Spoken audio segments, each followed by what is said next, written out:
here are 3 things that DEI and white supremacy have in common. 1, the color of your skin is important.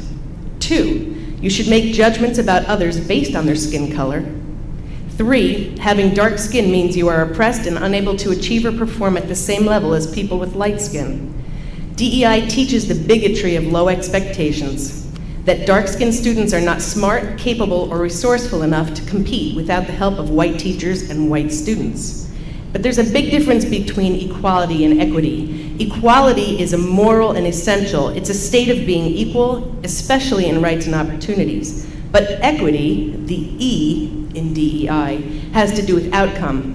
It's where you take from one group and give to another and blame discrimination for that disparity. It's where you force redistribution for a desired result. You can't tell students that there's no difference between you and the person next to you, that you should all be the same, start the same, and end up the same. That couldn't be further from the truth. If I gave every single person in this room $100 to do what they please, some would invest it, some would go spend it at a bar, and others would just lose it. When you have liberty, outcomes will always be different.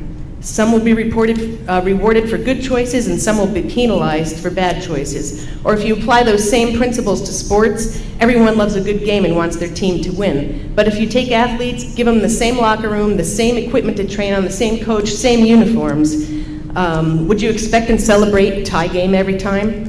No, you wouldn't, because you understand that because if some players train harder and have different athletic abilities, they win more often.